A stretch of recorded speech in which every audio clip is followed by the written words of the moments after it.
The world can break a heart in a single moment, and mend it just as quickly, though Eleanor Ashworth did not yet know this truth on the grey April afternoon when her life would begin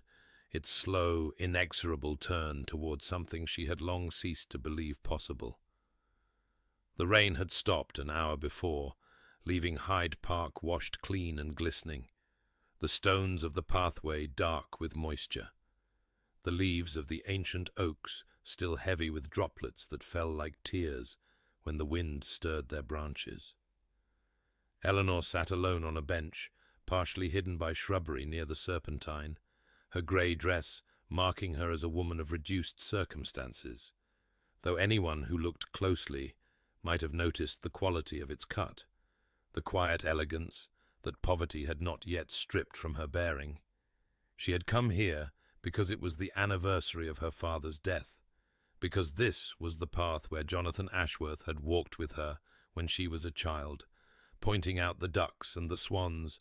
and telling her stories of the ships that had made his fortune, ships that now lay at the bottom of distant seas, along with every hope she had once harboured for her future. The grief had overtaken her without warning, rising up from some deep place she thought she had sealed away, and now she wept with her gloved hand pressed to her mouth to stifle the sound.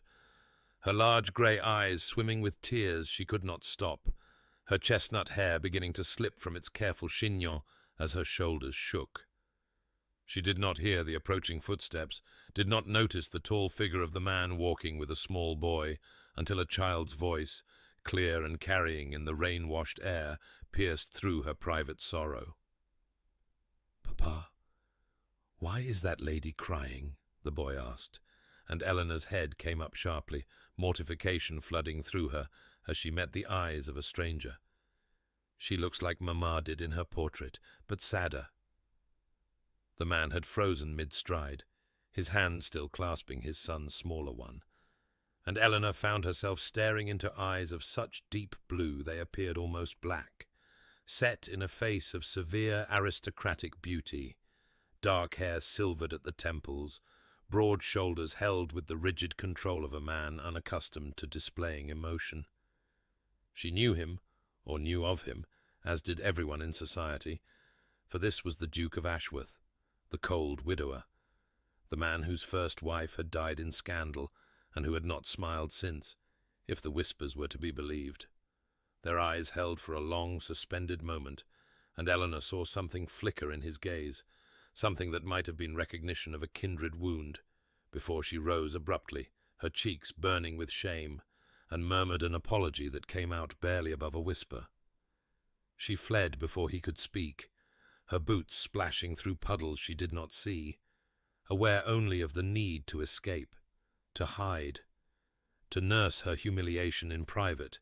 as she had nursed every other wound these past 3 years. Behind her, the Duke of Ashworth stood motionless on the rain-slicked path, watching her retreat until she disappeared from view, and when his son tugged at his hand and asked if they should help the sad lady, he found he had no answer to give. Eleanor returned to her lodgings as the last grey light of afternoon faded into evening,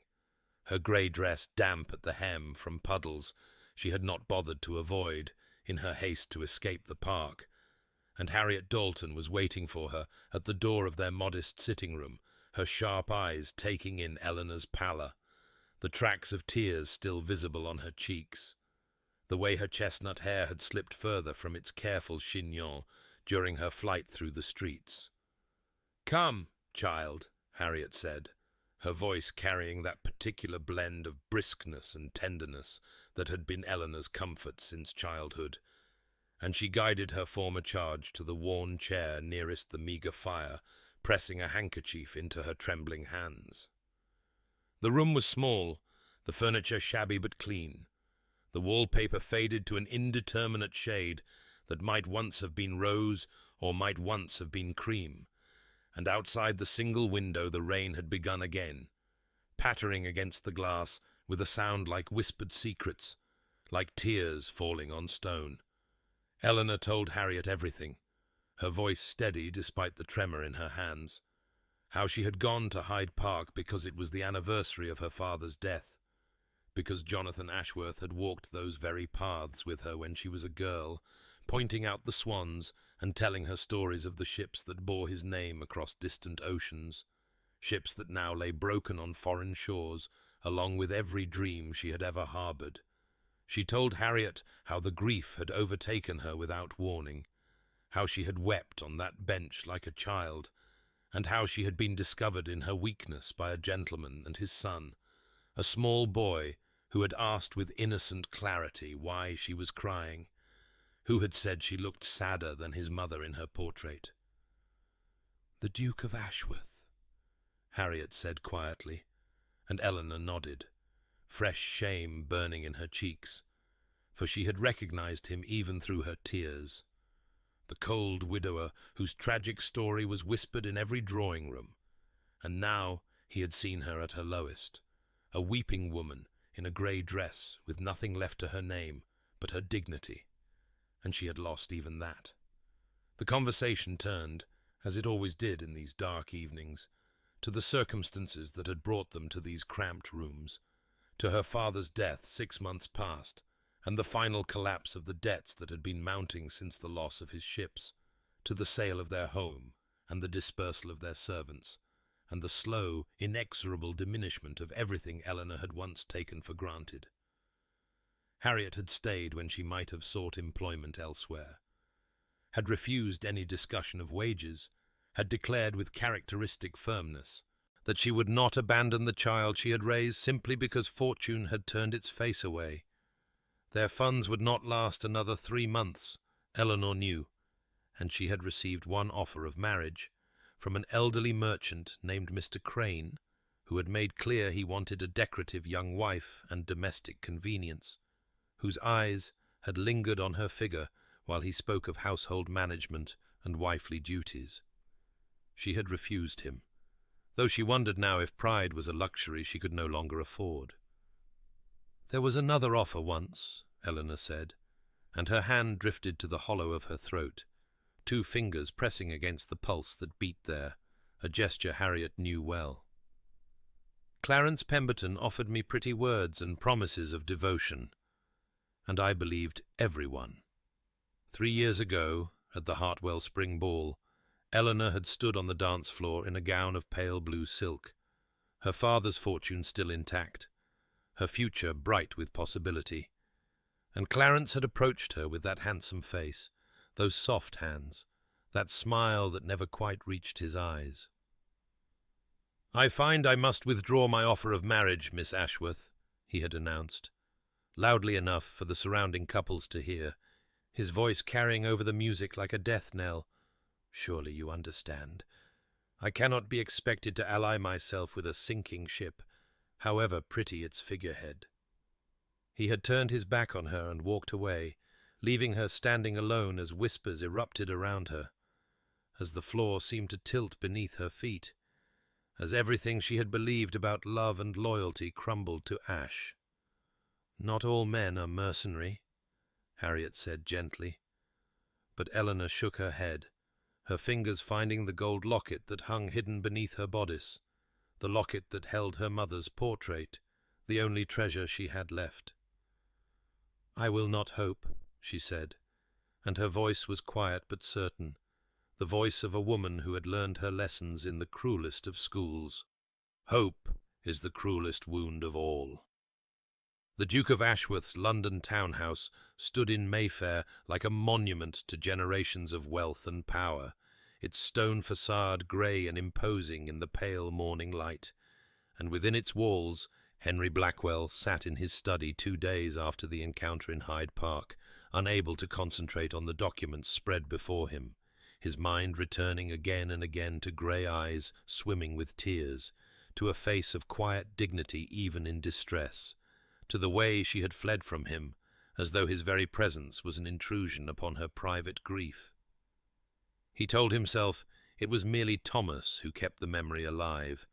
for the boy had asked no fewer than 7 times since that afternoon whether the sad lady was feeling better now, whether someone had helped her, whether she had anyone to bring her tea and tell her stories when she was frightened, and each question had lodged itself beneath Henry's ribs like a splinter he could not remove. He rose from his desk and moved to the window, looking out at the street below where carriages passed and ladies walked with their maids, and he caught the faint scent of sandalwood from the soap he used, a scent that seemed to cling to everything in this room, to the leather of the chairs and the wood of the shelves and the very air he breathed. He was irritated with himself, deeply and thoroughly irritated, for he had learned long ago not to trust his judgment about women, not after Sophia, not after the beautiful lies she had told him with her beautiful mouth, not after he had believed every word and been made a fool before all of London. And yet something about this stranger's grief had felt genuine in a way Sophia's practised tears never had. Something in the resigned set of her shoulders, the way she had pressed her hand to her mouth as though ashamed of her own sorrow, the way she had apologized for weeping as though her pain was an imposition upon the world. He summoned his solicitor, Mr. Fletcher, and made inquiries that he told himself were merely practical, merely the due diligence any sensible man would undertake when a stranger had captured his son's attention. The information returned swiftly, for Fletcher was efficient and discreet. Miss Eleanor Ashworth, daughter of the late shipping merchant Jonathan Ashworth, once engaged to Lord Clarence Pemberton, Viscount Ridley, who had broken the engagement publicly when the Ashworth fortune collapsed, announcing on a ballroom floor that he could not be expected to ally himself with bankruptcy. Now living in reduced circumstances with a former governess as companion, her reputation spotless, her character known for intelligence and kindness, her situation desperate, though she bore it with dignity. Henry sat alone after Fletcher departed, a glass of brandy in his hands that he did not drink, the amber liquid catching the firelight as he turned the glass slowly, thinking of Thomas, who needed a mother's gentle influence, thinking of his own empty house and the succession that required an heir, thinking of the loneliness he refused to name, but that sat heavy in his chest on nights when the silence grew too loud. He thought of grey eyes that held sorrow but not self-pity, and before he could talk himself out of it, before his caution could reassert itself, he ran his hand through his hair in a gesture he did not notice, and took up his pen to write a letter that was formal and proper and utterly practical, a letter that was also, though he would not admit it even to himself, the first impulsive thing he had done in years. The letter arrived on a morning when the rain had finally ceased, and pale sunlight struggled through the clouds above London, and Eleanor stood in the cramped sitting-room of their lodgings with the paper trembling in her hands, reading the words once, twice, 3 times, certain that she had misunderstood, that this was some cruel jest designed to raise her hopes only to dash them more thoroughly than before. The Duke of Ashworth, one of the wealthiest and most powerful men in England, the very gentleman who had witnessed her weeping in Hyde Park like a child, was offering her marriage. The letter was formal,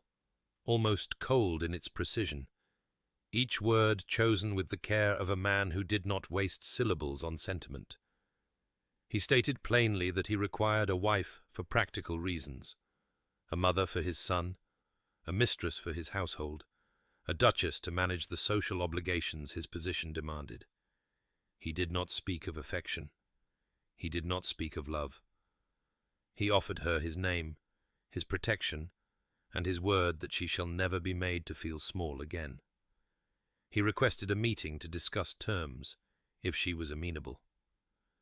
Eleanor's hands shook so violently that the paper rustled like dry leaves in autumn wind, and she sank into the worn chair by the cold hearth, her grey eyes fixed on those final words, as though they might rearrange themselves into something she could comprehend. Harriet read the letter with pursed lips and sharp eyes that missed nothing, and when she looked up her expression was cautiously optimistic in a way that made Eleanor's chest tighten with something dangerously close to hope. "The Duke of Ashworth," Harriet said slowly, "is stern and private, rumoured to be cold since his first wife's death, but I have never heard him called cruel.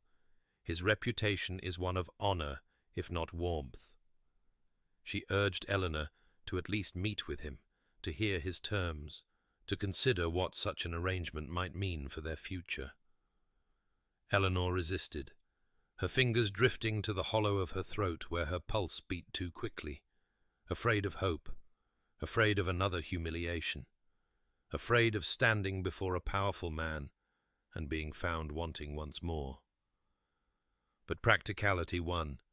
as it always did in these desperate times. Their funds would not last another 3 months, and she had no other options, no other path forward, save the one that led to Mr. Crane and his assessing eyes. She agreed to the meeting. The tea-room was quiet and respectable, chosen for discretion, its patrons absorbed in their own conversations behind potted ferns and starched tablecloths. Henry arrived precisely on time, and Eleanor was struck by his physical presence in a way the brief encounter in the park had not allowed. Tall and broad-shouldered, dark-haired with silver at the temples, eyes so deep blue they appeared almost black in the afternoon light. He smelled of sandalwood and leather, with an undertone of something clean like winter air, and the scent wrapped around her like an unexpected comfort as he took the seat across from her. His voice was low and clipped as he explained his terms. A marriage of convenience, separate bedrooms, mutual respect, no pretense of romantic feeling. He watched her face as he spoke, and Eleanor realized with sudden clarity that he was waiting for her to refuse, to be offended, to demand the pretty lies that society expected. Instead, she met his eyes, those dark, unfathomable eyes that revealed nothing of the man beneath, and said quietly, "I accept your terms, Your Grace. I have learned the cost of pretty words. I would rather have honest ones." Something flickered in his gaze, surprise perhaps, or respect, and his jaw tightened almost imperceptibly before he nodded once. It was done. The wedding was small and private and efficient, exactly as Henry had arranged it, held in a quiet church in Mayfair,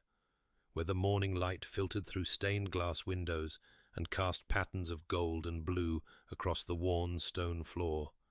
And Eleanor stood before the altar in a simple cream gown that Harriet had helped her choose, her chestnut hair arranged in an elegant chignon that revealed the graceful column of her neck, her mother's locket hidden beneath the modest neckline where it pressed warm against her racing heart. There were no guests beyond Harriet and the required witnesses, no flowers save a small arrangement of white roses on the altar, no music save the distant sounds of London awakening beyond the church walls, and Eleanor told herself that this was precisely what she wanted, that she had no use for the elaborate ceremonies that belonged to brides who believed in love and happy endings and all the pretty lies she had long since learned to distrust. Henry stood beside her in dark, formal attire, his broad shoulders blocking the light from the window behind him, his face severe and unreadable as the vicar spoke the ancient words that would bind them together, and when he turned to face her and took her hand in his to slide the ring onto her finger, Eleanor was startled by the warmth of his touch, by the careful gentleness with which his large fingers handled hers, by the way his deep blue eyes held her gaze without wavering, as he spoke his vows in a low, steady voice that seemed to resonate in her very bones. The ring was a band of gold, set with a single sapphire that caught the light and glowed like a captured piece of summer sky, and as it settled onto her finger, Eleanor felt something shift in her chest, some wall she had built beginning to tremble, though she would not let it fall. She spoke her own vows clearly, her voice steady, despite the pounding of her heart, and when the vicar pronounced them man and wife, Henry offered her his arm with formal precision and said simply, "Duchess," and the word sounded strange in his clipped voice, foreign and grand, and somehow terrifying in its finality. They were married, and she was safe, and she told herself firmly that this was enough, that safety was all she had ever truly wanted, that the flutter in her chest when his hand brushed hers was merely nerves and nothing more. The carriage ride to Blackwell Park took several hours through countryside that grew increasingly beautiful as London fell away behind them.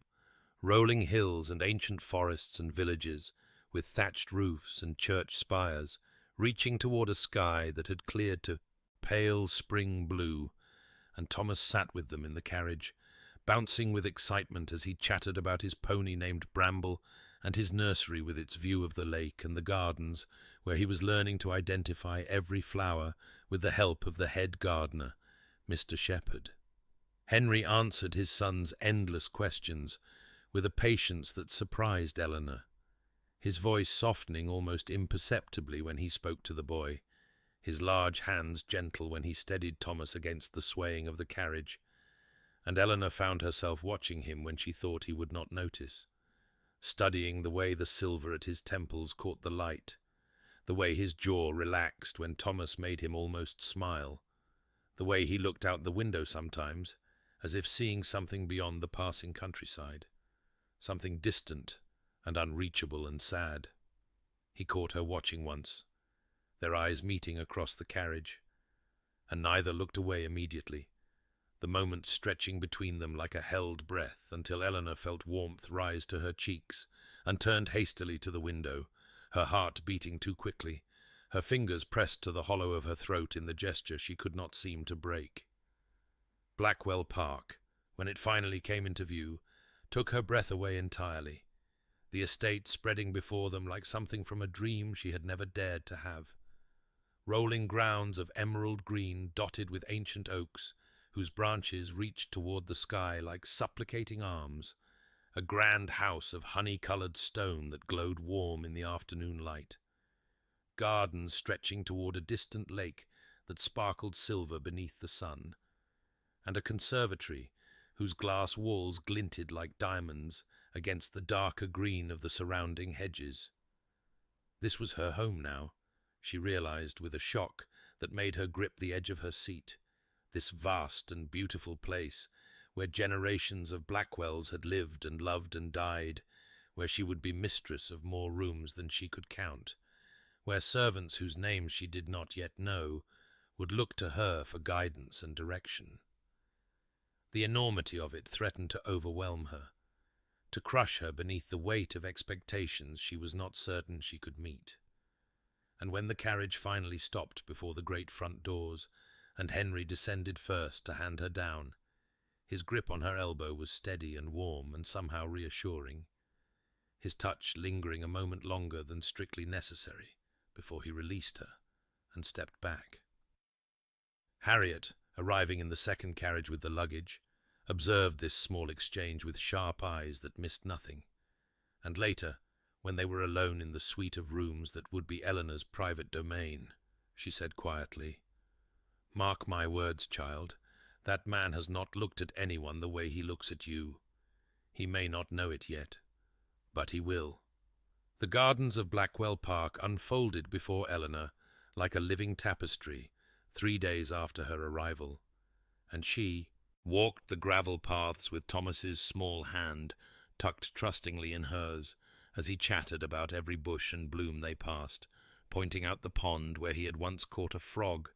and the ancient oak whose lowest branch he was learning to climb with the help of the head gardener, Mr. Shepherd, who Thomas assured her was very patient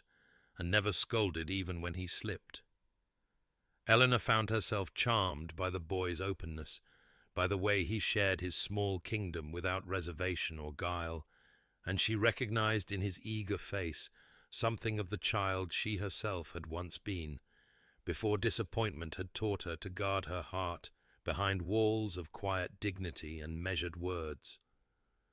The morning had dawned grey and uncertain, clouds gathering on the horizon in a way that promised rain before evening, and the air held that peculiar heaviness that preceded storms, thick with the scent of damp earth and growing things. As they rounded a hedge of perfectly trimmed boxwood, Eleanor glanced toward the house and saw Henry standing at the library window, his tall figure dark against the glass, watching them with an expression she could not read from this distance. She pretended not to notice, keeping her attention fixed on Thomas as he tugged her toward a bed of roses, but she felt the weight of Henry's gaze like a physical touch, and her pulse quickened in a way she firmly refused to acknowledge. Thomas waved enthusiastically at his father, his whole arm swinging with the abandon of childhood, and though Henry did not wave back, Eleanor noticed that he did not turn away either, his silhouette remaining at the window until they passed beyond the hedge and out of sight. When Thomas was called inside for his lessons by his governess, Miss Clara Beckett, Eleanor continued walking alone, drawn by some instinct she did not examine toward the conservatory she had glimpsed from the carriage on her first day. Through the glass walls she could see flowers in brilliant colours, hothouse blooms that defied the grey English weather, and among them, rising like pale stars against the green, a profusion of white camellias in full and glorious bloom. Eleanor stopped on the path, her breath catching in her throat, her hand rising unbidden to press against her chest where her mother's locket lay hidden beneath her bodice. White camellias had been her mother's favourite flower, and they had become Eleanor's own, a secret devotion she rarely spoke of because the memory was too precious, too tender to share with those who might not understand. She had not seen so many since childhood, since the conservatory of her father's house before everything had been lost, and the sight of them now, unexpected and abundant, made her eyes sting with tears she would not shed. "White camellias," she murmured softly, almost to herself, her voice barely above a whisper. "How beautiful!" She did not know that Henry had left the library window and crossed the lawn with silent purpose, that he stood now only a few feet behind her, close enough to hear her whispered words, close enough to see the way her fingers trembled against her bodice. The path near the conservatory was slicked with rain from the previous night, the stones dark and gleaming where water still pooled in the crevices, and Eleanor, distracted by the flowers and the memories they stirred, did not watch her footing as carefully as she should have. Her boot slipped on a wet stone, and she stumbled forward with a small gasp of alarm, certain she would fall, already bracing for the impact of gravel against her palms. But before she could fall, a strong hand caught her elbow, the grip firm and warm even through the fabric of her spencer, steadying her with an ease that spoke of considerable strength, held carefully in check. Henry. She had not heard him approach, had not sensed his presence until his hand was on her arm and his scent surrounded her, sandalwood and leather with that undertone of something clean like winter air that she remembered from the tea-room, from the church, from every moment he had stood close enough for her to breathe him in. "Careful, Duchess," he said, his voice low and clipped, but there was something beneath the formality, something that made her skin warm where his fingers pressed. Their eyes met, grey to deep blue, and Eleanor became acutely aware of everything at once, the strength of his hand on her arm, the breadth of his shoulders blocking the grey sky behind him, the way his dark hair was slightly disordered, as though he had walked quickly across the lawn, the muscle that flexed in his jaw as he looked down at her with an intensity that stole her breath more thoroughly than her near fall had done. He released her a fraction too slowly, his fingers sliding from her elbow with a reluctance that might have been her imagination, but felt devastatingly real, and Eleanor stood very still, feeling the ghost of his touch linger on her arm like a brand. "Thank you, Your Grace," she managed, her voice steadier than she had any right to expect. He nodded once, curtly, and stepped back to a proper distance, but she saw him flex his hand at his side, opening and closing his fingers, as if trying to retain the sensation of touching her, and something shifted in the air between them, something neither of them acknowledged aloud, but both of them felt, a current of awareness that had not been there before, or perhaps had been there all along, waiting only for the right moment to make itself known. The nursery wing lay at the eastern end of the house, where the morning light would fall first through tall windows, and Eleanor found herself there 5 days after her arrival, not by intention, but by the wandering curiosity that had become her habit in the quiet hours after dinner, when the great house seemed to breathe around her like a living thing. and she had meant only to explore the gallery of family portraits she had glimpsed earlier that day. But sound of voices drew her down an unfamiliar corridor until she stood before a door left partially ajar, candlelight spilling through the gap in a warm golden ribbon across the polished floor. She knew she should not eavesdrop, knew that whatever passed between father and son in this private hour was not meant for her ears. And yet something held her motionless, some instinct that whispered she was about to witness something important, something that would change the careful architecture of distance she had built around her heart. Through the narrow opening she could see Henry kneeling beside Thomas's small bed, his broad shoulders curved inward as he brought himself to his son's level, and the severity that marked his features in daylight had softened in the candlelight until he looked almost gentle, almost tender, almost like a different man entirely, from the one who spoke to her in clipped formal phrases and watched her with those unreadable dark eyes. Thomas was tucked beneath a quilted coverlet embroidered with tiny ships, his dark hair tousled against the white pillow, and he was asking his father for a story. "Please, Papa," the one about the brave knight. And Henry's voice when he answered was low and rough, with an affection that made Eleanor's throat tighten. "Once there was a knight," Henry began, one large hand reaching out to brush a lock of hair from Thomas's forehead with impossible gentleness, "who was afraid of the dark, though he told no one of his fear, for he believed that knights must never be afraid." Thomas's eyes were wide and fixed on his father's face with perfect trust, and Eleanor pressed her hand to her mouth to keep silent as Henry continued, his deep voice weaving the tale of a knight who learned that darkness was not his enemy, that fear was not his weakness, that courage was not the absence of terror, but the choice to act despite it. "Even the bravest knights feel fear," Henry said quietly, and something in his voice suggested he was no longer speaking only of the story. "Courage is not the absence of fear, Thomas. It is choosing to act despite it." Thomas was quiet for a moment, his small face thoughtful, and then he asked in that direct way children have, "Papa, were you ever afraid?" Henry's hand stilled on the coverlet, and Eleanor saw his jaw tighten in the way she had come to recognize,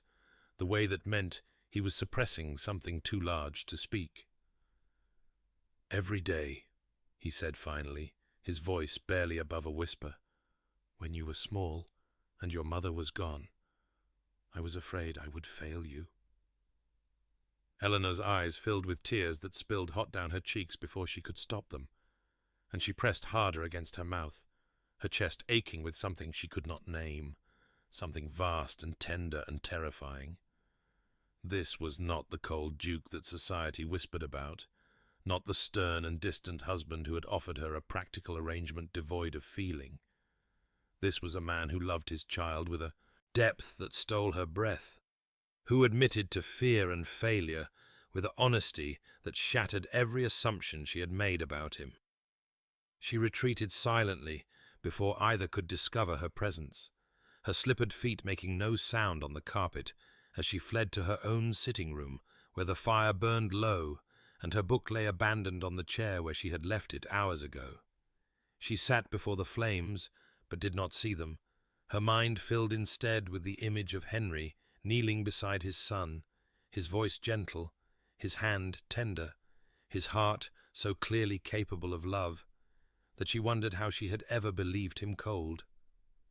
She thought of Clarence, who had spoken of love in flowery phrases, while his eyes calculated her worth in pounds and properties, and she thought of Henry, who had never spoken a tender word to her, and yet had shown her more genuine care in small gestures than Clarence had shown in 2 years of courtship. She pressed her hand to her chest, feeling her heart beat too quickly beneath her palm, and she recognized the signs with a terror that matched anything Henry's story night had faced. She was in danger. She was beginning to feel. Harriet entered some time later and found Eleanor staring into the dying fire, her grey eyes silver with unshed tears, and her expression troubled in a way that made the older woman set aside her embroidery and take the chair beside her. "What has happened, child?" Harriet asked,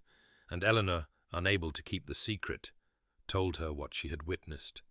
her voice soft and halting as she described Henry's gentleness with Thomas, his admission of fear, the way his whole demeanour had transformed in the candlelight of the nursery. Harriet listened without interruption,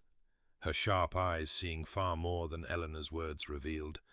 and when the tale was finished she said gently, "A man who loves his child so tenderly is capable of great love, Eleanor. Perhaps he has simply forgotten how to show it to anyone else."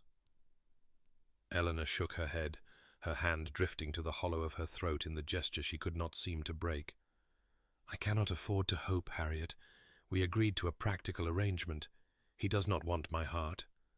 But even as she spoke the words, she knew they rang hollow, knew that her heart was already slipping beyond her control, already turning toward a man who knelt beside his son's bed and spoke of courage and fear with a honesty that undid her completely. Harriet said nothing, but her expression was knowing, and outside the window the wind had risen again, promising storms to come. Dinner was a formal affair 1 week after Eleanor's arrival at Blackwell Park, as it had been each evening since she had taken her place at the foot of the long mahogany table with Henry at its head, and Thomas seated between them like a small bridge spanning the vast distance of polished wood and silver candlesticks and careful silence. And Harriet sat in her customary chair near Eleanor, her presence a comfort, even as the conversation remained stilted and proper, each exchange measured and weighed as though words were currency too precious to spend freely. Henry inquired about Eleanor's day with the same formal courtesy he might extend to a visiting dignitary, and she responded with careful pleasantries about the gardens and her correspondence and the book she had been reading, all the while acutely aware of the chasm between them that seemed to widen with every polite phrase. And she wondered if this was how all their evenings would unfold. Two strangers bound by law and circumstance, sharing a table but nothing more. Their silences filled not with companionship, but with the careful avoidance of anything that might crack the veneer of propriety they had constructed around themselves. Thomas fidgeted in his chair, clearly bored by the adult restraint that governed the meal, his small legs swinging beneath the table as he pushed his food around his plate with the restless energy of a child who longed to be anywhere but trapped in formal dining. And Eleanor felt a pang of sympathy for him, remembering her own childhood dinners, where laughter had been as common as bread, and her father's voice had filled the room with warmth and stories. It happened so quickly that afterward Eleanor could never quite piece together the precise sequence of events. Thomas, attempting to cut his meat with more enthusiasm than skill, somehow launched a piece of potato from his plate with the force of a small catapult, and the morsel sailed across the table in a graceful arc that seemed to hang suspended in the candlelight before landing, with perfect and devastating accuracy, directly upon the tip of Henry's nose. There was a moment of frozen horror in which time itself seemed to stop, Thomas's eyes going wide with terror at what he had done,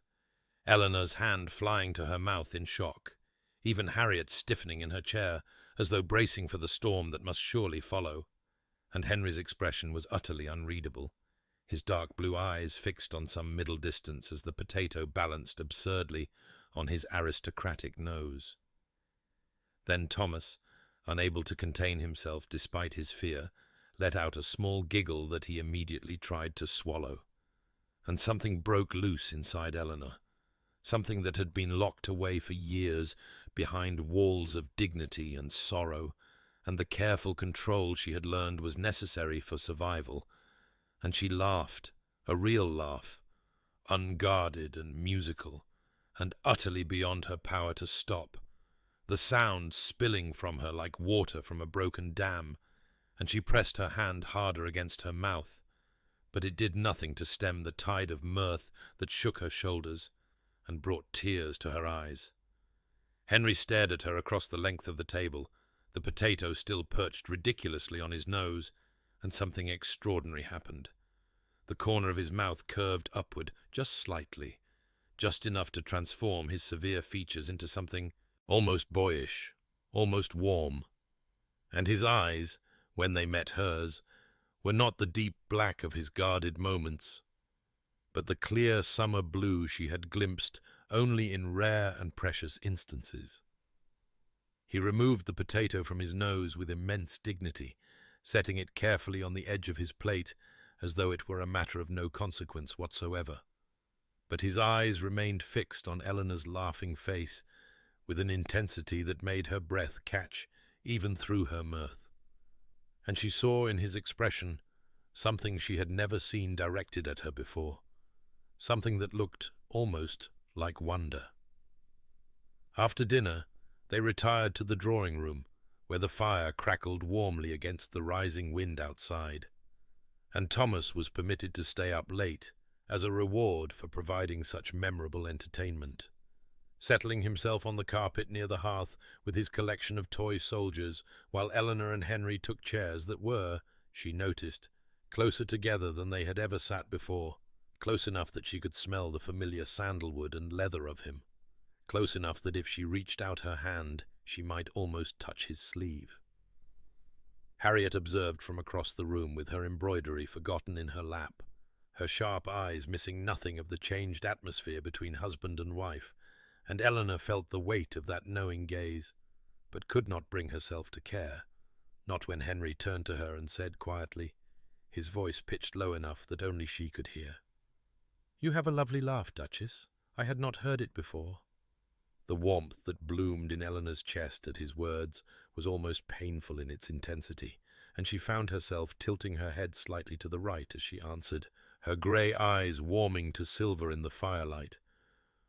"I had not had occasion to use it, Your Grace." Their eyes met and held, and something passed between them in that moment, something unspoken but understood, an acknowledgment that the careful distance they had maintained was beginning to crumble, that the practical arrangement they had agreed upon was transforming into something neither of them had anticipated. Thomas made battle sounds with his soldiers, oblivious to the shift occurring above his head, and outside the wind rose higher, promising rain before morning, but Eleanor barely noticed, too consumed by the warmth in Henry's summer-sky eyes and the almost smile that still lingered at the corner of his mouth, a smile that seemed meant for her alone. The days at Blackwell Park folded one into another, like the pages of a book Eleanor found herself reluctant to close, and she settled into her role as Duchess with an ease that surprised her, moving through the great house with growing confidence as the household staff, initially watchful and reserved, began to warm to her quiet competence and genuine interest in their lives and labours, and she learned their names one by one, committing each to memory, along with the small details they shared.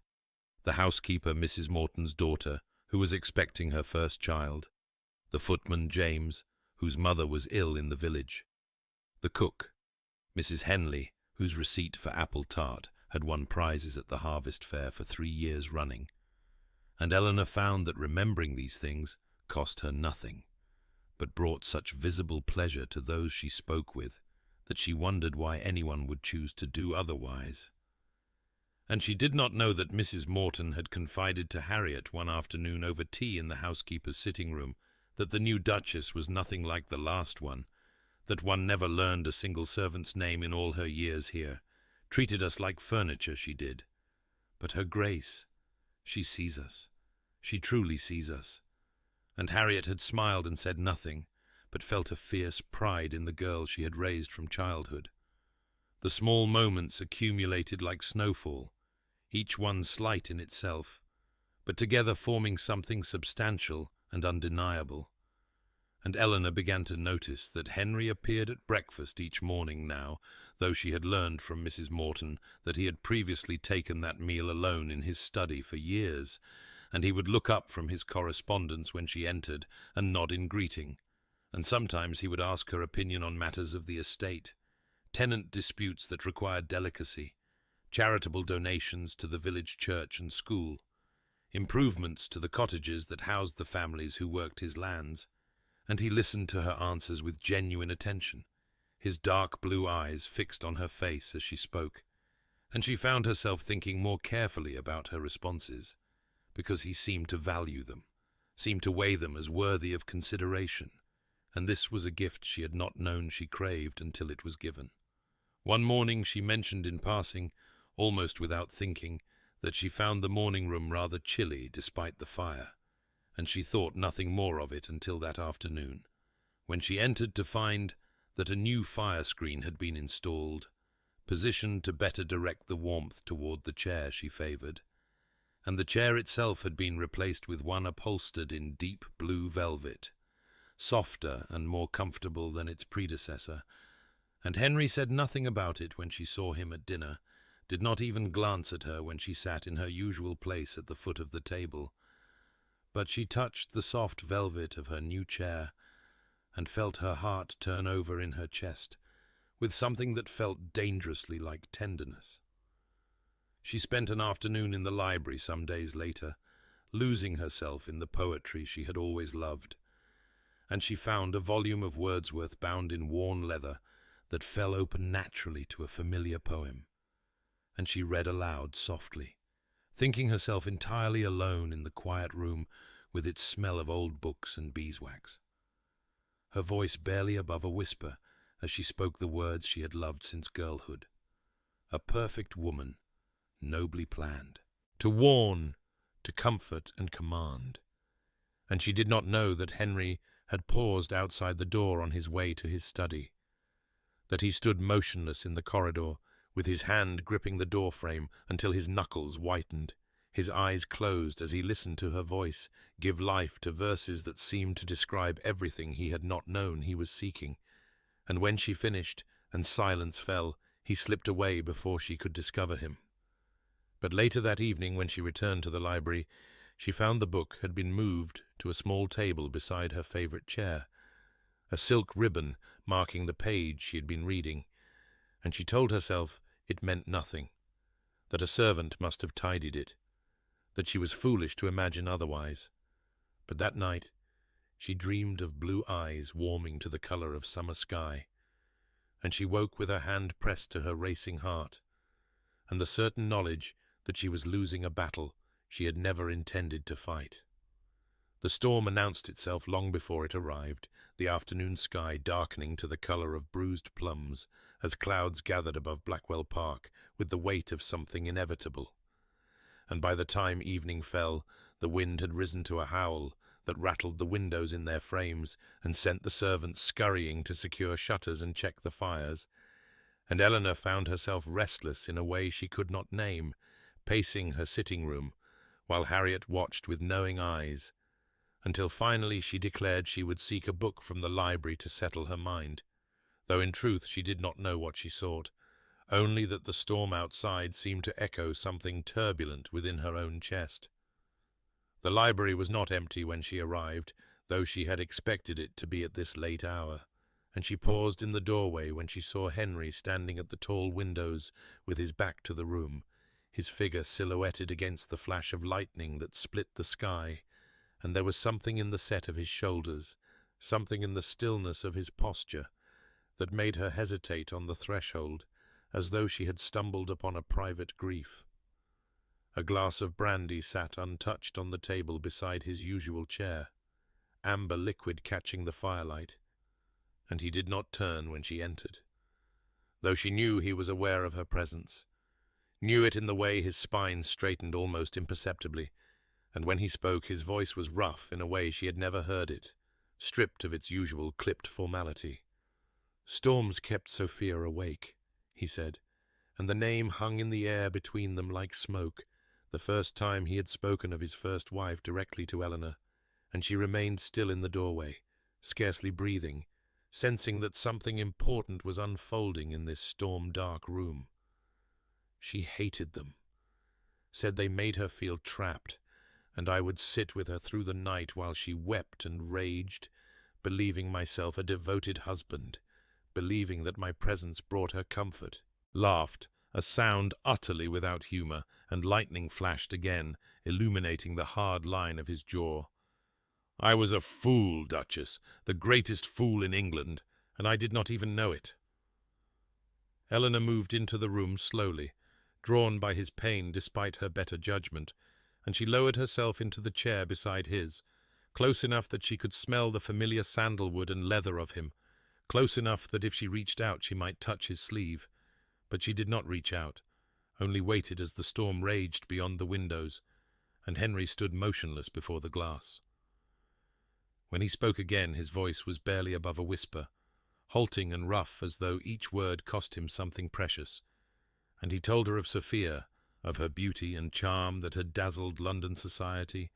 of his certainty that he had found a love to last a lifetime, and then of the slow, terrible discovery that she had wanted only his title and his fortune, that she had taken lovers openly and flaunted her affairs before the very servants who attended them,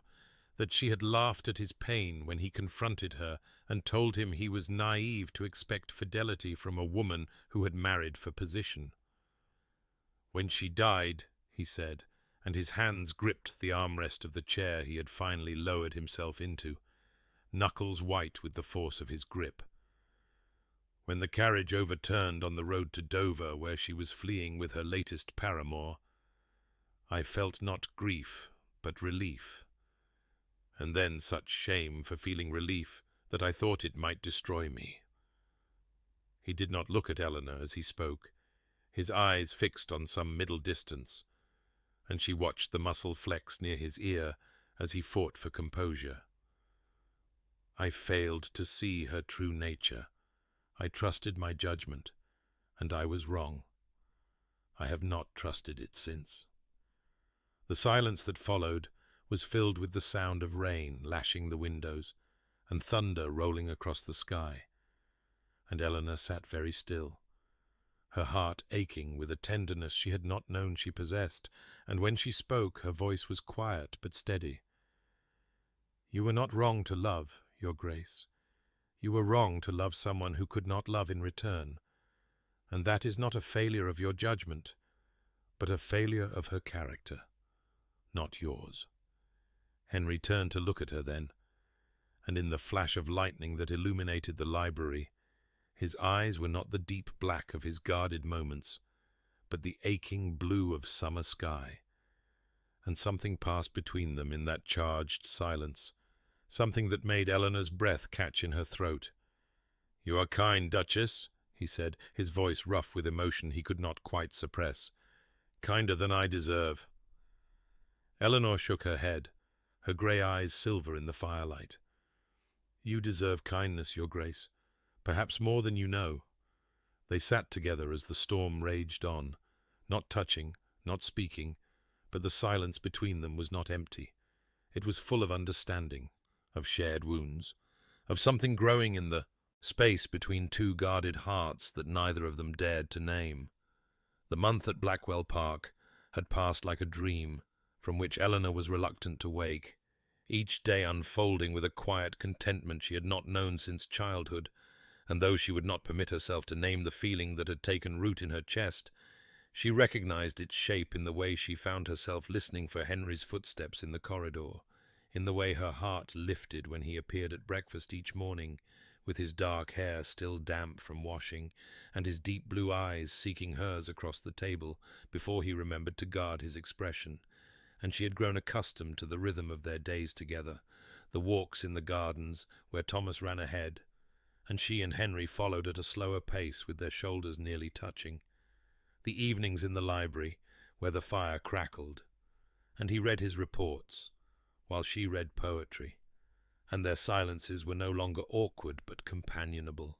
filled with something unspoken that hummed between them like a plucked string. Thomas had begun calling her Mamma without prompting or correction, the word slipping from his lips as naturally as breathing, and each time he said it, Eleanor felt her heart swell painfully with a love she had not expected to feel for this bright-eyed boy who had his father's observant nature, but had not yet learned to hide his tender heart. And she would catch Henry watching when Thomas climbed into her lap for a story, or reached for her hand during their walks, his expression unreadable, but his eyes that deep summer sky blue that she had come to recognize as something other than coldness. But now London called with its glittering ballrooms and poisonous whispers, and the letter had arrived 3 days ago announcing that the season was beginning and the Duke of Ashworth must present his new Duchess to society, and Eleanor had felt the familiar dread settle into her bones like winter cold, a physical weight in her chest that made it difficult to breathe when she thought of facing the ton that had witnessed her humiliation 3 years ago. She confided her fears to Harriet on the morning of their departure. Standing in her sitting room with her travelling dress half buttoned and her hands trembling as she spoke of Clarence Pemberton and his cruel smile, of the whispers that would follow her through every ballroom, of the possibility that she might encounter him and his wife, and be forced to pretend that his betrayal had not shattered something essential within her. And Harriet had taken her hands firmly and reminded her that she was no longer the desperate, dowryless girl Clarence had discarded, but the Duchess of Ashworth, with a husband who was powerful and respected. But Eleanor knew that titles could not armour the heart against old wounds. In the carriage to London, with the countryside giving way to crowded streets and the familiar grey sprawl of the city, Henry noticed her pallor and the way she twisted her gloved hands in her lap, and though he did not ask directly because that was not his way, he said quietly without looking at her, "You will not face society alone, Duchess. I will be beside you." And the words were not a declaration of affection, but something perhaps more valuable, a promise of protection spoken in his low-clipped voice. And Eleanor looked at his severe profile, and his strong hands resting on his thighs, and the silver at his temples that caught the light through the carriage window. And she felt something loosen in her chest, some knot of fear that had been tightening since the letter arrived. And she said softly, "Thank you, Your Grace." And he nodded once curtly, but she saw his jaw soften almost imperceptibly, saw the muscle near his ear relax, and she understood that she was not alone, that perhaps she had not been alone since the day he caught her elbow on the rain-slicked path and held on a fraction too long. And as London rose around them with its smoke and noise and memories, Eleanor touched the hollow of her throat where her mother's locket lay hidden, and reminded herself of the courage Henry had spoken of to Thomas, the courage that was not the absence of fear, but the choice to act despite it. The ballroom of the Wellington estate blazed with the light of 1,000 candles, chandeliers dripping crystal fire above the assembled cream of London society, and Eleanor entered on Henry's arm with her spine straight and her chin level and her heart pounding so violently against her ribs that she was certain he must feel it through the layers of silk and kid leather that separated his arm from her trembling fingers, and she was acutely aware of every eye that turned toward them as they crossed the threshold. Every fan that lifted to shield whispered words, every glance that raked over her gown of pale blue silk, and the sapphires at her throat that Henry had presented to her that afternoon without comment, simply leaving the velvet case on her dressing table as though such magnificence were nothing remarkable. And the whispers began immediately like wind through dry leaves. The new Duchess, the girl Pemberton discarded, risen from disgrace to the highest title in the land, and Eleanor kept her expression serene through sheer force of will, even as her stomach churned, and her free hand longed to rise to the hollow of her throat in that nervous gesture she had never quite conquered. Henry was a wall of dark-clad strength beside her, his presence commanding respect even from those whose eyes gleamed with malice, and she drew courage from the solid warmth of his arm beneath her fingers, from the faint scent of sandalwood and leather that had become as familiar to her as her own heartbeat. And when he glanced down at her with those deep blue eyes, she saw something in them that might have been concern, might have been encouragement, and she lifted her chin a fraction higher and allowed him to lead her into the glittering fray.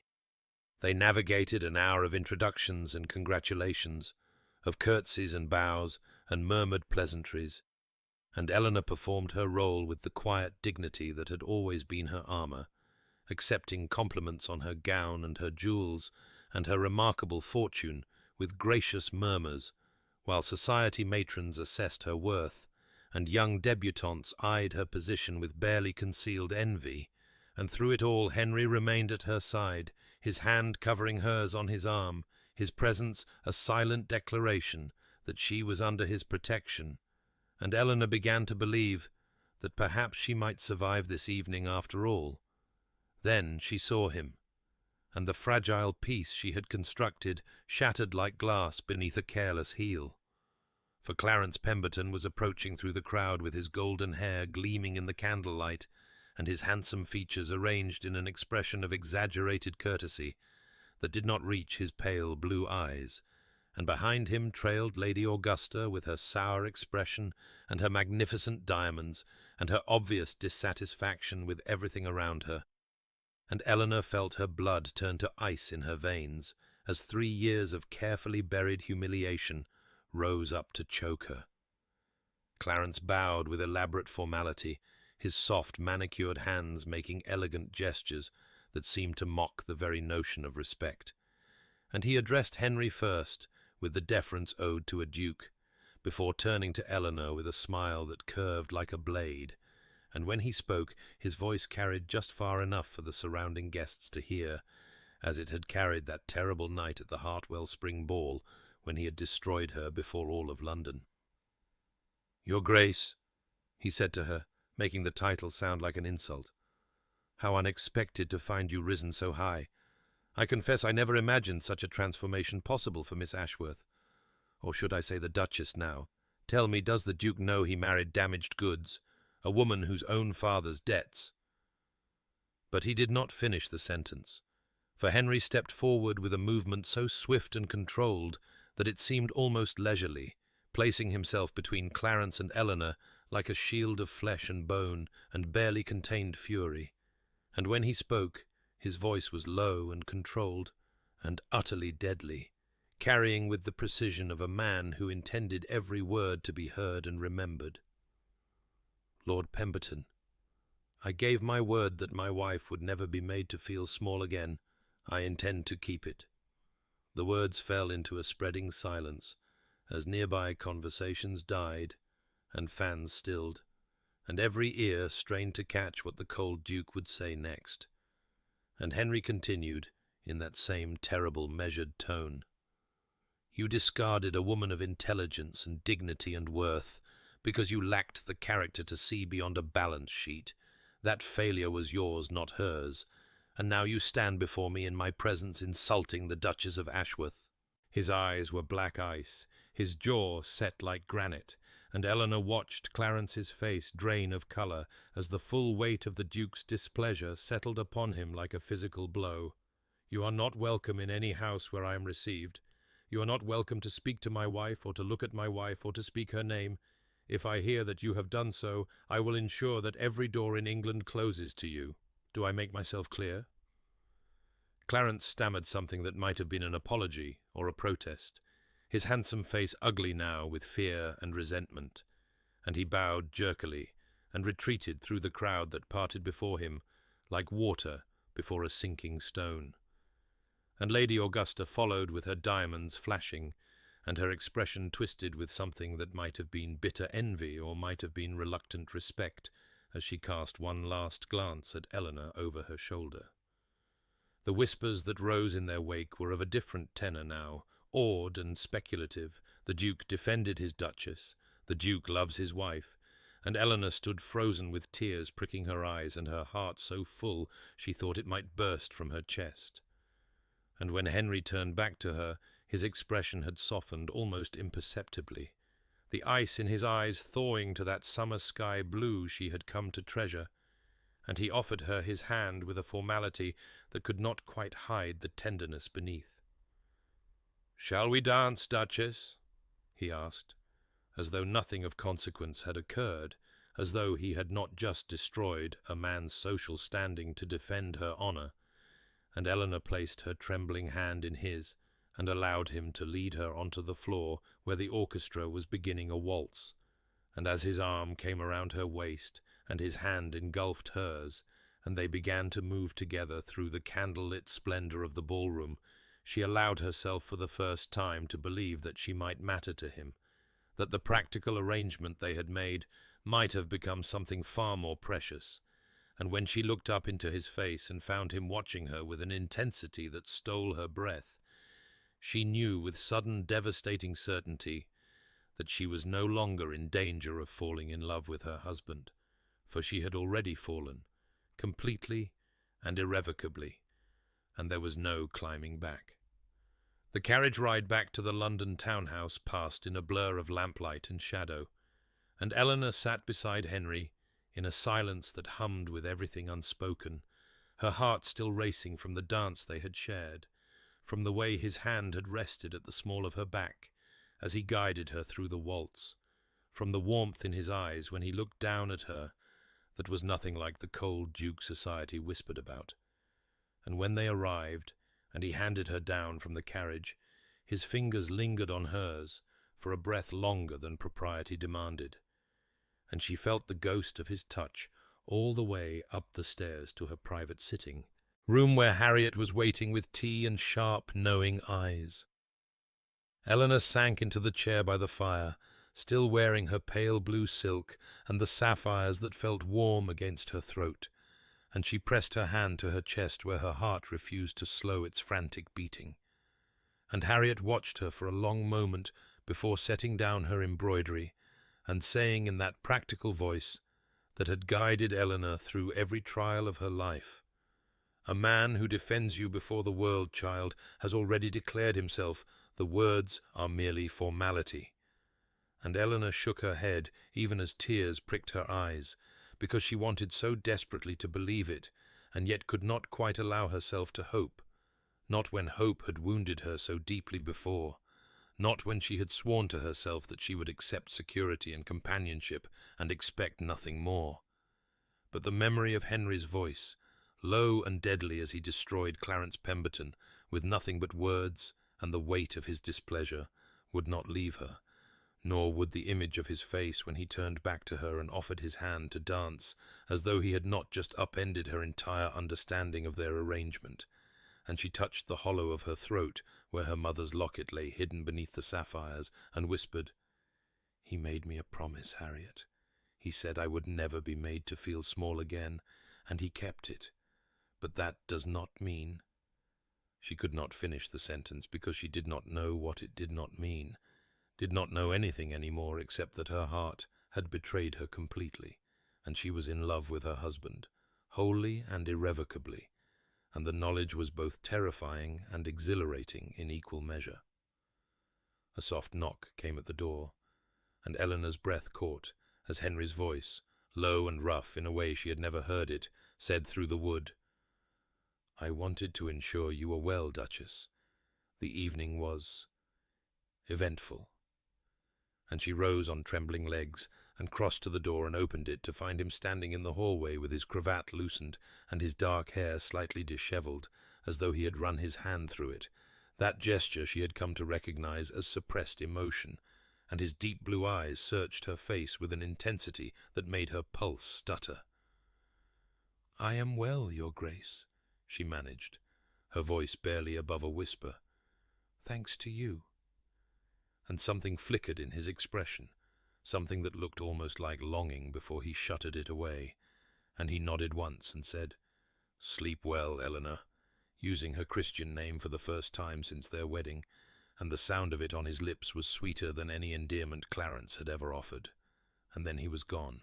his footsteps retreating down the corridor, and Eleanor closed the door and leaned against it with her hand pressed to her racing heart, while Harriet smiled quietly into her embroidery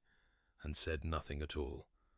The days following the Wellington ball passed in a strange, suspended state for Eleanor, each hour weighted with significance she could not quite name, and she found herself watching Henry with new eyes as they moved through the rituals of the London season together, attending dinners and musicales and afternoon calls where society observed them with barely concealed fascination, the whispers now tinged with something that sounded almost like admiration,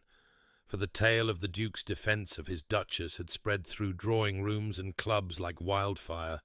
embellished with each retelling until Henry had become a romantic hero, and Eleanor a vindicated heroine, and she did not know whether to be grateful or terrified by the way the ton now looked at them, as though their marriage were a love match, rather than the practical arrangement it had been, though she was no longer certain what it was becoming, no longer certain of anything except that her heart raced when Henry entered a room, and her skin remembered the warmth of his hand at her back during their waltz, and her dreams were filled with deep blue eyes that warmed to summer sky. She tried to maintain the careful distance that had defined their early interactions, tried to remind herself that he had offered her protection and respect, but never affection, that the vow he had kept so magnificently at the ball was a matter of honour rather than love. But her resolve crumbled a little more each day as she noticed the small attentions he paid her, the way he appeared at her side before she could feel lost at crowded gatherings, the way his voice dropped to that low, rough register when he spoke to her alone, the way his eyes followed her across rooms when he thought she was not watching, and she remembered Harriet's words about a man who defends you before the world, having already declared himself, and she wanted desperately to believe them, even as she feared the wanting. One afternoon, returning to the townhouse after a particularly tedious call on a society matron who had clearly invited her only to gather gossip, Eleanor passed the open door of Henry's study and heard voices within. Henry's low rumble and another voice she did not recognize, a man speaking of investments and shipping concerns, and she would have continued past without pausing, except that she heard her father's name, Jonathan Ashworth, spoken with a respect that made her freeze in the hallway, with her hand pressed to the wall for balance. She heard the stranger say that the Ashworth shipping routes had been sound, that the losses were due to storms and ill fortune rather than poor judgment, that any investor would have been proud to partner with such a man, and she heard Henry respond that he had suspected as much, that he had made inquiries because he wished to understand, and Eleanor's eyes filled with tears as she realized what he had done,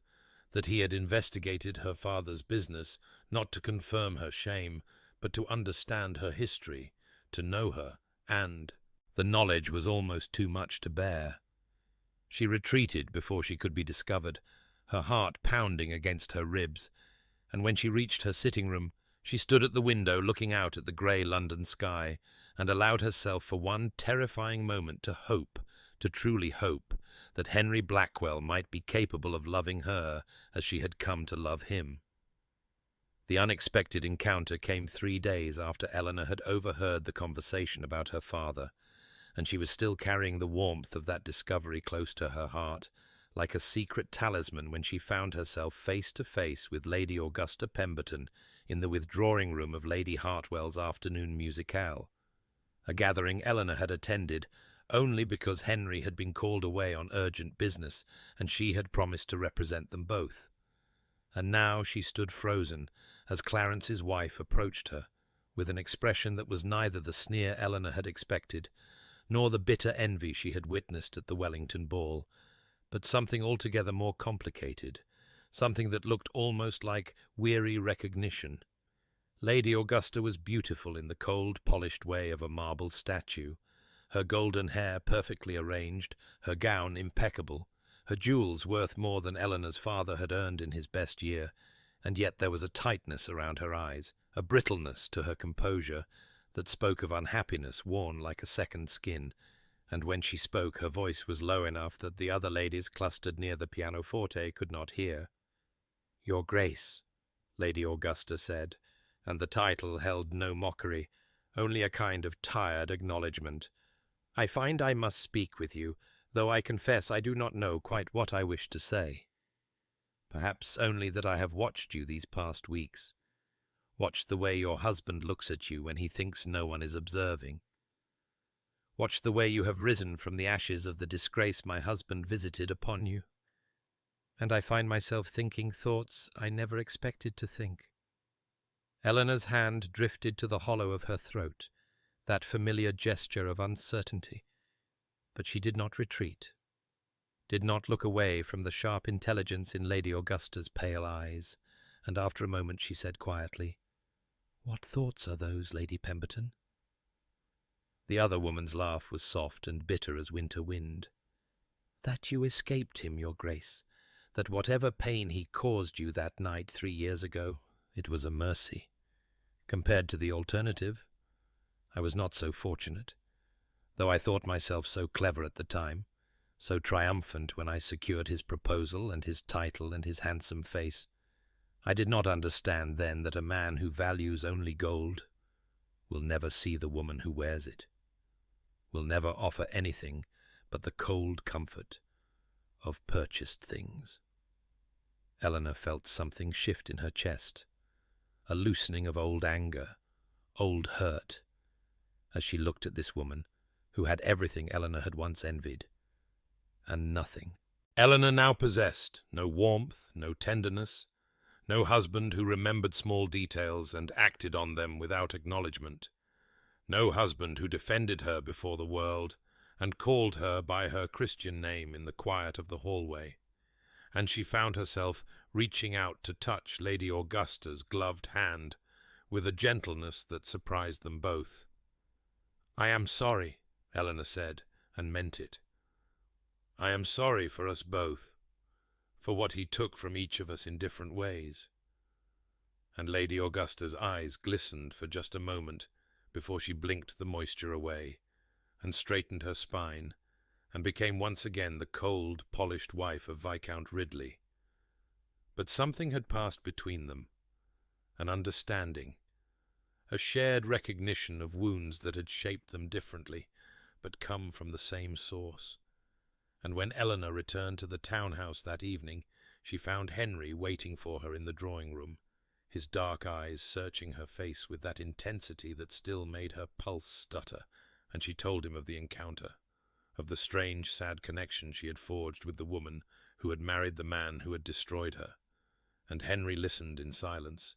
his jaw tight with that muscle flexing near his ear that she had learned to recognize. And when she finished, he said only, "You have a generous heart, Eleanor,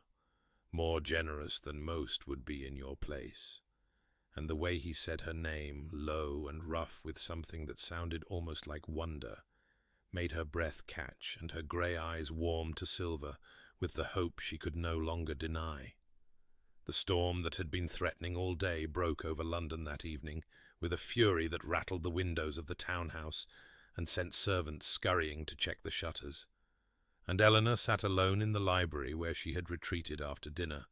a volume of poetry open in her lap, though she had not turned a page in nearly an hour. Her thoughts too full of Henry to leave room for Wordsworth,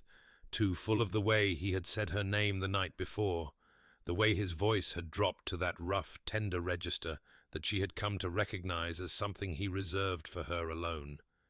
And she was so lost in her reverie that she did not hear the door open, did not sense his presence until the scent of sandalwood and leather reached her, and she looked up to find him standing just inside the threshold, his dark hair disrupted as though he had run his hand through it. That gesture, she had learned, meant he was feeling something he could not easily express, and for a long moment neither of them spoke, the silence between them charged with everything that remained unspoken, while lightning illuminated the library in brilliant flashes, and thunder rolled across the sky like a herald, announcing something momentous. "I did not mean to disturb you," Henry said, his voice low, but he did not move to leave. And Eleanor found herself rising from her chair,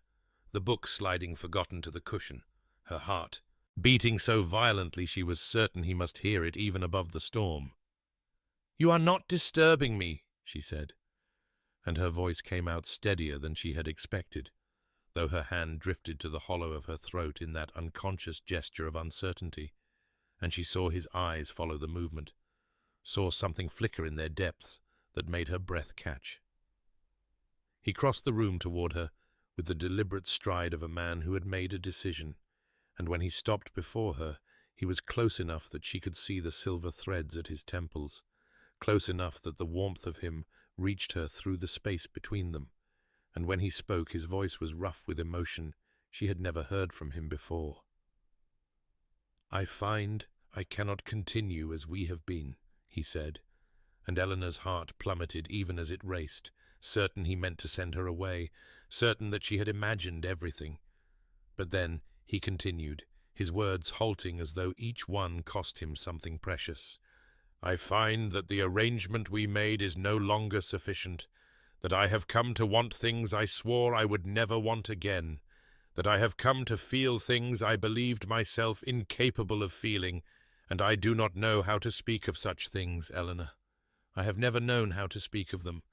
but I find I must try, or I shall go mad with the weight of what I am carrying." The lightning flashed again, illuminating his face, and she saw that his eyes were not the cold, dark blue of his guarded moments, but warm, achingly warm, the color of summer sky, and she understood with a clarity that stole her breath that he was trying to tell her something he had no words for, that this man who commanded rooms with his presence and silenced enemies with a glance was standing before her stripped of all his armor, vulnerable in a way she suspected no one had ever seen him. And she reached out without thinking, and laid her hand against his chest where his heart beat as wildly as her own. Eleanor felt his heart beneath her palm, felt it racing to match her own, and the sensation was so intimate, so achingly real, that for a moment she could not breathe, could not think, could only stand there in the storm-lit library with her hand pressed to his chest, and her grey eyes locked with his blue ones. And then Henry spoke again, his voice rough and halting, as though each word was being dragged from somewhere deep within him, somewhere he had kept locked and guarded for so long that the very act of opening it caused him pain. "I have watched you," he said, and his hand came up to cover hers where it rested against his heart, his fingers warm and strong and trembling almost imperceptibly. "I have watched you with Thomas, watched the way you kneel to his level and speak to him as though his thoughts matter, watched the way you learned the names of every servant in the household and remembered the details of their lives, watched the way you read poetry in the library when you think yourself alone, and I have found myself standing outside doors simply to hear your voice, found myself arranging my days around the moments when I might see you, found myself thinking of you when I wake and when I sleep and in every hour between, and I do not know when it happened. Eleanor, I do not know when this arrangement we made became something I could not bear to lose, but I know that it has. I know that you have become essential to me in ways I never anticipated and never sought, and cannot now imagine living without." The lightning flashed again, illuminating the tears that had begun to slip down Eleanor's cheeks, and she heard herself whisper, her voice breaking on the words, "I promised myself I would not hope. You have made me break that promise." And Henry's expression shifted, something cracking open behind his eyes, something that looked like wonder and fear and desperate longing all tangled together, and he reached up with his free hand to cup her face, his thumb brushing away her tears with a gentleness that made her heart ache. "I know I am not skilled at this," he said, his voice dropping lower still, rough as gravel, tender as a prayer. "I know I have given you formality when you deserved warmth, silence when you deserved words, distance when you deserved closeness. But I am asking you now, Eleanor, I am asking if you might find it in your heart to accept what I am trying so poorly to offer, which is everything, which is all of me, which is a love I did not believe myself capable of feeling until you walked into my life with your grey eyes and your quiet dignity and your courage that puts my own to shame." He paused, and she saw him swallow hard, saw the muscle flex near his ear, saw him run his hand through his hair in that gesture she had come to recognize as the sign of emotion too great to contain. And then he said, his voice barely above a whisper, "I love you, Eleanor. I love you. and I find I cannot go another moment without telling you so, without asking if there is any possibility, any hope at all, that you might one day come to feel the same." And Eleanor, who had spent 3 years building walls around her heart, who had sworn never to hope again, who had accepted a practical arrangement because she believed herself unworthy of anything more, looked up at this man who had defended her before the world and remembered small details and shown her his hidden tenderness. And she said, her voice steady despite her tears, her grey eyes warming to silver, "I do not need to come to feel the same, Henry. I already do. I have loved you for longer than I knew. I love you now. I will love you for all the days that remain to me." And then his mouth found hers, and the storm raged on outside, but neither of them heard it, lost as they were in each other, in the truth finally spoken, in the hope finally allowed to bloom. The morning after the storm dawned clear and golden, the world washed clean by rain, and Eleanor woke in Henry's arms with sunlight streaming through the windows of the master bedroom, where she had never slept before, where the arrangement they had made had never included her presence, and yet here she was, her head pillowed on his chest, his heartbeat steady beneath her ear, his hand resting warm and possessive on the curve of her hip, and she lay still for a long moment, simply breathing, simply existing in this new reality where hope was no longer a wound but a gift, where love was no longer a transaction but a truth spoken aloud in a storm-lit library and sealed with kisses that had tasted of tears and joy and the overwhelming relief of finally being seen. Henry stirred beside her, and she felt his lips press against her hair, felt the rumble of his voice in his chest as he murmured her name, just her name, Eleanor, spoken with such tenderness that her eyes filled with tears all over again, and she tilted her face up to find him watching her with those eyes that were no longer guarded, no longer the cold, dark blue of a man who had armored his heart against the world, but warm, achingly warm, the color of summer sky, the color she had come to recognize as the truth of him that he showed only to her. They rose late and descended to breakfast together, and if the servants noticed that the Duchess emerged from the Duke's chambers rather than her own, their faces showed nothing but carefully concealed satisfaction, and Eleanor caught the housekeeper exchanging a meaningful glance with the butler that spoke of wages won and hopes fulfilled, and she felt warmth bloom in her chest at the realization that the household had been watching, waiting, hoping for exactly this. Harriet was waiting in the morning room when they entered, her embroidery in her lap, and her sharp eyes taking in everything, the way Henry's hand rested at the small of Eleanor's back, the way Eleanor's grey eyes had warmed to silver and stayed there, the way they moved together now as though the distance that had once separated them had simply ceased to exist, and when Eleanor met her former governess's gaze, Harriet smiled, that knowing smile that had seen through pretense since Eleanor was a child, and said quietly, "Did I not tell you, child, that man has not looked at anyone the way he looks at you? He did not know it then, but he knows it now." And Eleanor felt tears prick her eyes again as she crossed the room to embrace the woman who had been mother and friend and counsel through her darkest years, whispering her thanks against Harriet's shoulder, while Henry watched with an expression of such unguarded tenderness that Eleanor's heart turned over in her chest. Later that morning, Thomas burst into the drawing-room, where Eleanor sat reading, his small face alight with excitement, and he threw himself into her arms, crying, "Mamma, Mamma, Papa says we are to have a picnic in the garden, all 3 of us together." And over his tousled dark head, Eleanor met Henry's eyes where he stood, in the doorway, and she saw in his gaze the same wonder she felt, the same grateful disbelief that this was real, that this was theirs, that the practical arrangement they had made had somehow, impossibly, become everything neither of them had dared to hope for. The weeks that followed their declaration unfolded like the pages of a story Eleanor had never dared to imagine for herself. each day bringing new discoveries about the man she had married and the life they were building together.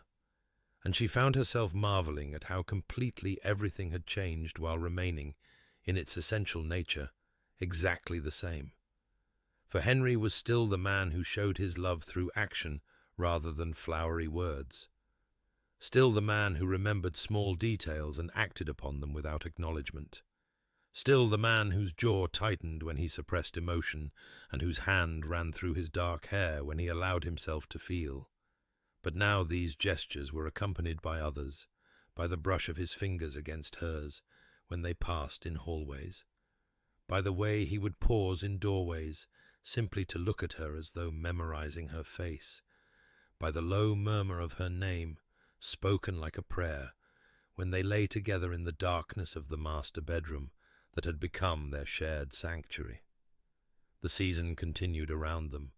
a whirl of balls and dinners and afternoon calls,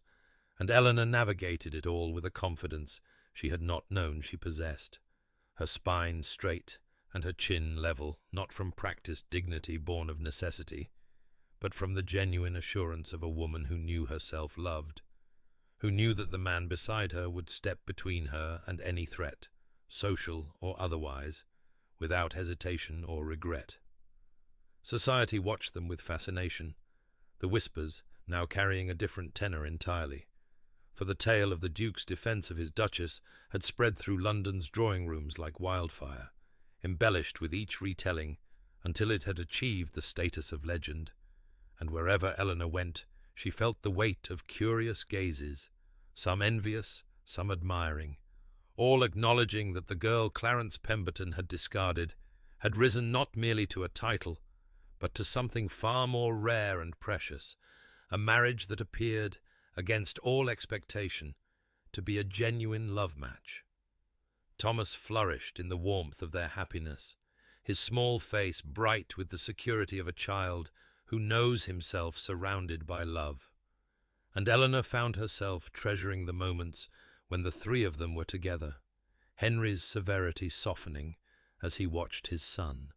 her own heart full to bursting with gratitude for this family she had never expected to claim as her own.